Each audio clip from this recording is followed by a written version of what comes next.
হযরত সাহল ইবনে সাদ বলেন, জাআত ইমরাআতুন বিবুরদা ইলা রাসূলিল্লাহ সাল্লাল্লাহু আলাইহি ওয়াসাল্লাম।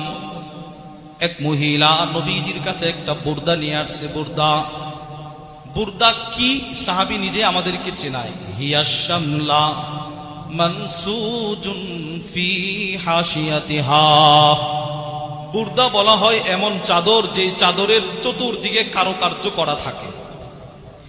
এইরকম একটা চাদর এক মহিলা নবীর কাছে নিয়ে আসছে। এসে বলে, ইয়া রাসূলুল্লাহ, ওগো আল্লাহর নবী, ইন্নী নাসাজতু হাদিহি বিয়াদি। আমি হতভাগা এই মহিলা আপনার জন্য এই চাদরটা নিজের হাতে বানিয়েছি, আপনি হাদিয়াটা গ্রহণ করেন। فأخذها النبي صلى الله عليه وسلم محتاجا إليها। রাসূল চাদরটি খুব প্রয়োজন এই মনোভাব দেখায়া তার কাছ থেকে গ্রহণ করলেন।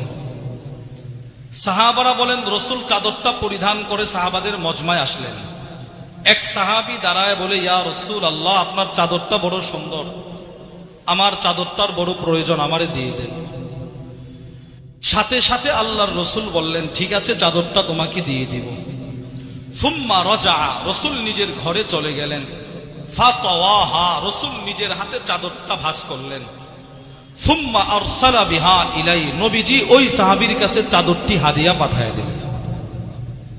সে মাত্র চাইছে, নবীজি দিয়ে দিয়েছে। এবার মজমায় উপস্থিত থাকা সকল সাহাবারা ওই সাহাবীকে উদ্দেশ্য করে বলে, মা আহসানতা, তুমি কাজটা ঠিক করো নাই। রাসূলের কাছে কেবল মাত্র নতুন চাদরটা হাদিয়া আসছে, তুমি চায়া বসলা, তুমি কাজটা ঠিক করো নাই মিয়া। দেখেন এখন কি কথা বলে। সব সাহাবারা ওই সাহাবীরে বলে, লাকাদ আলিমতা আন্নাহু লা ইয়ারুদ্দু সাইলা, তুমি ভালো করে জানো রাসূলের কাছে কোনো কিছু চাওয়া হলে রাসূল ফিরায়া দেয় না। সুবহানাল্লাহ। তুমি আর 2 দিন পরে চাইতা, নতুনটা চায়া বসলা। এবার সাহাবী বলে, ওয়াল্লাহি মা সাআলতুহু ইল্লা লিতাকুনা কাফানি ইয়াউমা আমুত। সাহাবী বলে, আমি এই চাদরটা এই জন্য চেয়েছি, যেদিন আমার ইন্তেকাল হয়ে যাবে আমি আমার পরিবারকে বলে যাব, আমার মৃত্যুর পরে যেন রাসূলের হাদিয়ার চাদরটা আমার জিন্দেগীর শেষ কাফনের কাপড় হয়।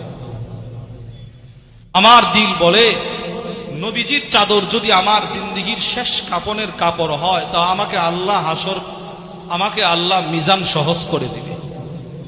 হযরত সাহল ইবনে সাদ হাদিস বর্ণনাকারী সাহাবী বলেন, ফাকানাত কাফানাহু, এই সাহাবী যেদিন ইন্তেকাল করলেন, আমি তার লাশের উপরে তাকায়া দেখি তার শরীরে রাসূলের দেওয়া হাদিয়ার চাদরটি ছিল তার শেষ কাফন।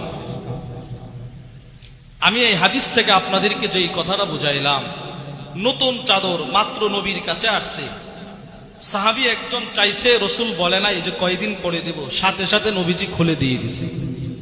তো আমার নবীজির ভিতরে মানব সেবা ছিল কিনা বলেন না, ছিল কিনা?